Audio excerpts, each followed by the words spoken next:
Welcome to an edition of Horner Sunday Kitchen. Today, we're making a family favorite. We're making Chili Rellanos with Chili Rellanos sauce. All right, for the sauce, what you're gonna need some olive oil, you're gonna need some flour to make a roux, okay? So equal part of olive oil, equal part of flour will make you a roux. To that, we're gonna add water. Water until it thickens up. You know, we can make it like a sauce, almost like a gravy, like that. And then we're gonna add an onion. We're gonna add tomatoes, and we're gonna add chopped green chilies to it.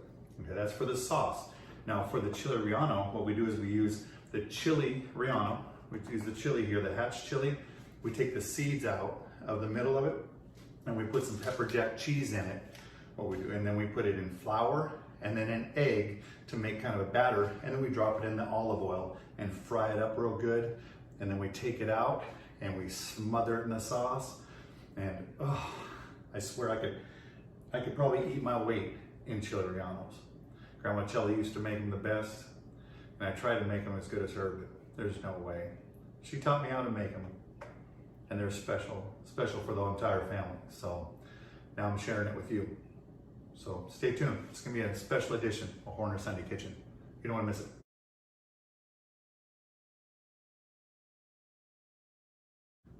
What I do for the chili rellano sauce is I chop up everything in advance before I make the roux. I diced up a large onion. It's probably I'd say about 2 cups worth of onion. I'm gonna do about 4 tomatoes, but the tomatoes you add last. What I do is I open up the big can of green chilies, and it provides about 15, on average about 15 green chilies per can. And they look like this, and you just clean out the seeds as much as you can and drain all the liquid. There's some that are split all the way down the bottom. Those don't tend to hold the cheese in it very well. So what I do is I take those and I just mince those up to add to the sauce. Because you're gonna need some for the sauce. And if you buy already minced ones or diced green chilies, then you have nothing to do with the ones that are already kind of split and they were crushed at the bottom of the can or something. Generally, they turn out really well in the can. There's usually about 15 of them jammed in there like sardines. But once in a while, you get a couple that are just not. You just don't want to fry them up because the cheese will leak out all over in the oil, and you don't want to do that. Plus, you need green chilies in the sauce anyways. So I'm going to put these in there. Once I put the onions in there, and the onions are gonna simmer with the green chilies, and it's gonna be awesome. The tomatoes I add about an hour in. Grandma Chili used to make this, and she used to simmer it all day long. So the onions got really soft, and the tomatoes, if you stir too much, the sauce will turn pink. So, but once all those flavors are incorporated with some salt and pepper, oh, you just can't beat this sauce. This sauce, like I've said before, is the MVP. This is the best sauce that you can possibly make. It's wonderful. I use it on omelets, eggs. I use it on pretty much anything. You can use it on fried burritos, tacos, anything. So this is a very valuable sauce to have in your back pocket. So, well, don't put it in your back pocket, but because it's a sauce, you wouldn't want that. But to have in your arsenal or in your cookbook, you got to have this one in there. This is a great sauce to have. So stay tuned. We're gonna make the roux and make the sauce. What I have is about 1.5 cups of oil in there, 1.5 cups of olive oil. You can see I'm gonna add some flour, about 1.5 cups of flour to it. I already have it heated up to save some time, so it's gonna oil real good here. All right, it's warm. Just keep stirring. Keep stirring. You don't want the flour to burn. It's going to cool down quite a bit. Okay, so add that until you get a nice thick roux. And we like a lot of sauce around here, so I'm going to keep this in the fridge and use it for all kinds of stuff. Try not to splash yourself because that's very hot. You want to simmer that off a little bit, get rid of the flour taste. And just a little bit more. I like to have my water right by here, so that way I'm not running back to the sink and getting water while this is thickening up once I add and start making the sauce. So there it is. It's about the consistency, a little less thick as peanut butter, creamy peanut butter. I think that's gonna be a good one right there. So let that simmer for a couple minutes, and then we'll add the water.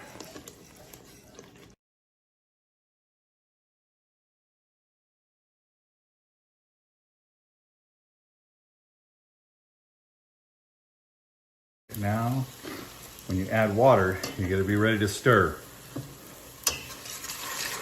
It's gonna thicken up. Add a little slow so it doesn't cool down your roux that fast. And it'll thicken up real fast. So just keep stirring. Now we need lumps. There we go. The only lumps you want is onion. See that? There you go. That's still pretty thick. That's good. That's good. And you're gonna keep simmering this for about 2 hours. So it's gonna be good.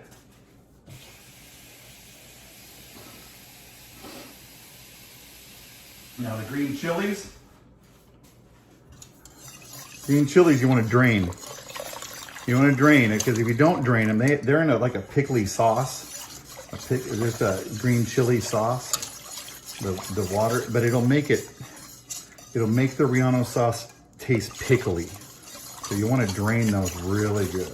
There we go. I think let's let that heat back up while we open this. And then we'll add our chilies. The onions are added. And then all we have left is the tomatoes. We just have to chop up the tomatoes and add those, fold those in here in probably about a half an hour.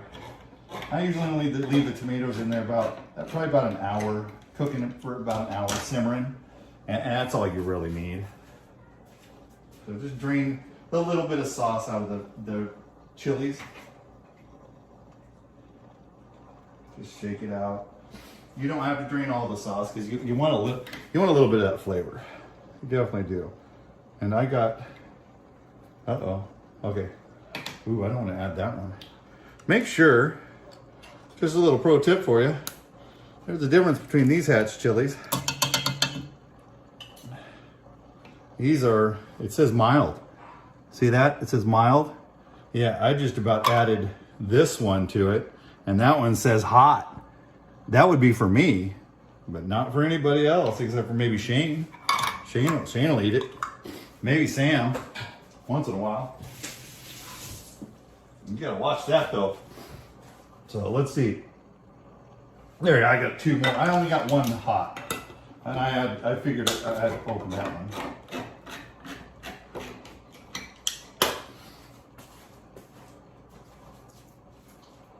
Go. All right, we'll add those to the burritos too. All right, see, there you go. Now we're starting to get a little color in there. There we go. Of course, we add some salt and pepper in there. Some salt and pepper, and we'll be letting that simmer for about, I'd say about an hour and a half, 2 hours, and it'll be good. So we'll come back when I add the tomatoes. All right, I'll talk to you later.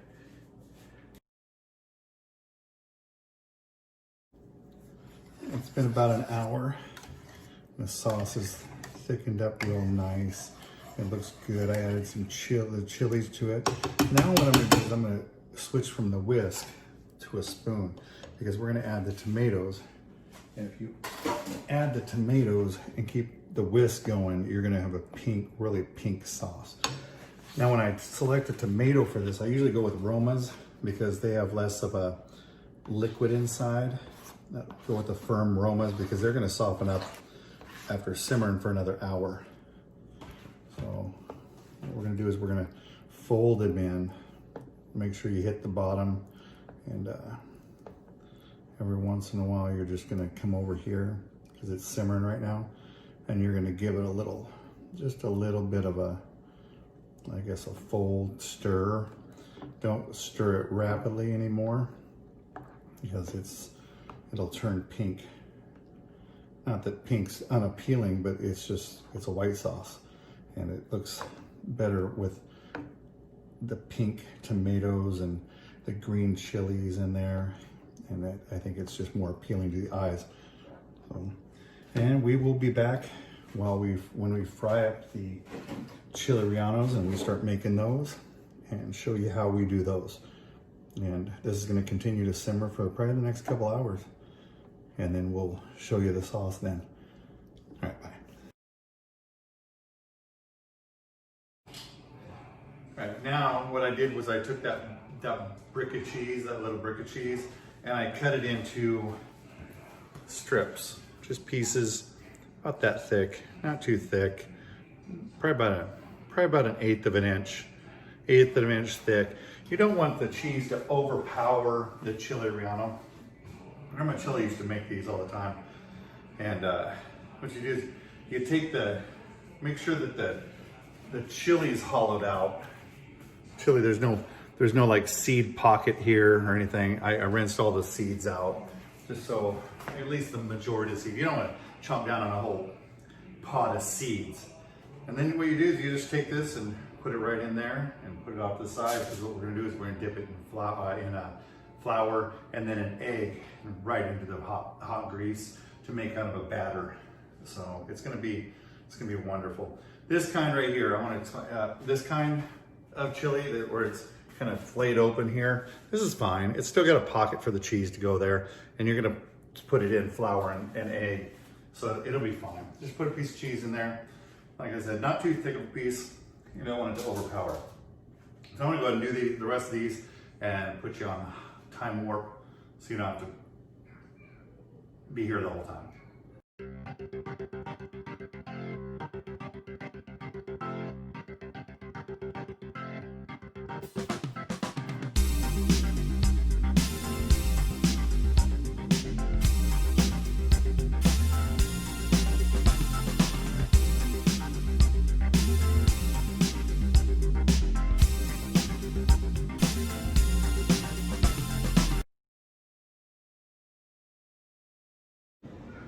I'm gonna bread up some of these for you, or batter them up for you a little bit.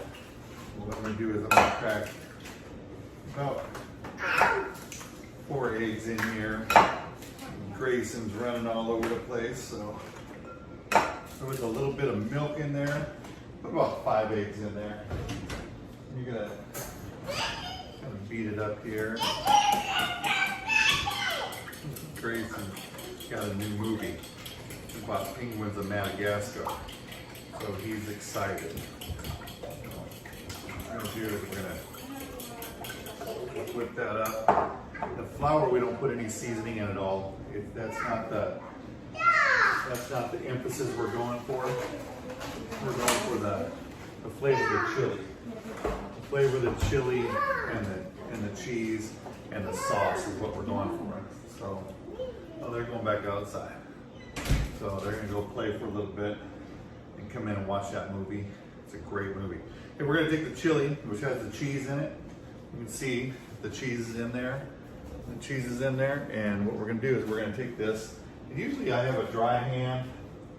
I like to keep a dry hand and then a wet hand, but in this, we're not gonna do that because my fingers are gonna get wet anyways.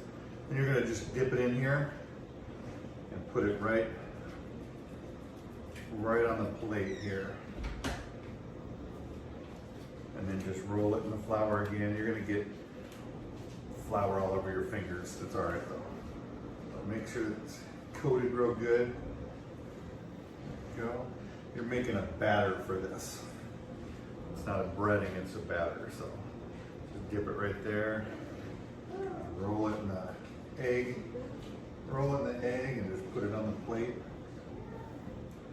Dip it in there. Doesn't matter, you get flour all over the place. You can clean it up. You can clean as you go. Not a big deal. All right, I'm gonna do one pan of them for you. I'm gonna show you the end result. show you how to fry them. I fry them on about 350 degrees, about 350. And I could probably eat about 5 or 6 of these. I usually make about 10 per person in my family because we love these as leftovers. We're gonna eat these for days. So I have about 6 of them there. We're gonna fry those up. I'll show you how to do it. All right, here we go. Let's fry these up. Let's put these in there. Okay. Very careful not to burn yourself.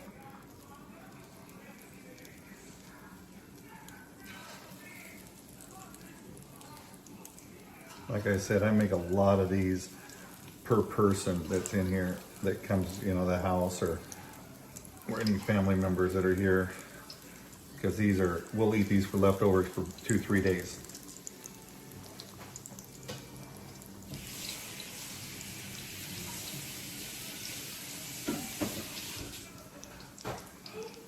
You know, fry these till they're golden brown on each side, probably about 2 minutes on each side, 2 to 3 minutes,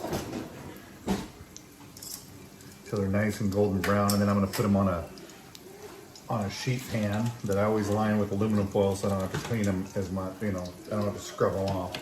But I also have a rack on there. See that rack? That's going to be so that way it cools evenly and it can stay a little crisp on the bottom.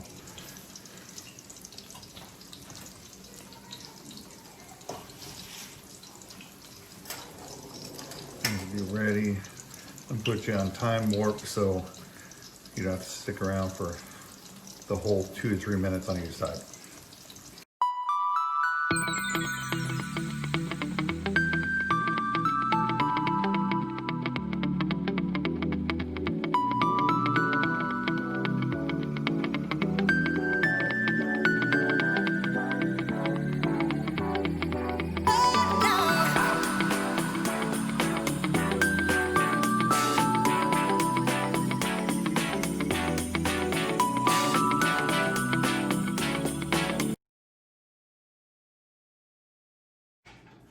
All right, it's done. And Wyatt and Weston are with family. So I have to do the tasting myself. This is one of my favorite meals ever. And it was introduced me by my mother-in-law, Chella. She was one of the most caring people I know. She was one of the best cooks I know too. And this was always a favorite of our family. And you would just take it and just put sauce on it and it's just so good. Just one of the, look at that. That is just heaven right there. That is nice. Little garnish on the side with a little salsa on a bed of lettuce and the sauce on it. And she just, I don't know. I have so many good memories, so many great memories centered around food. I think that everybody needs to learn how to cook and carry on tradition. Carry on tradition, create your own memories with your own grandkids, your own kids, and your own family members. Let's try it and see.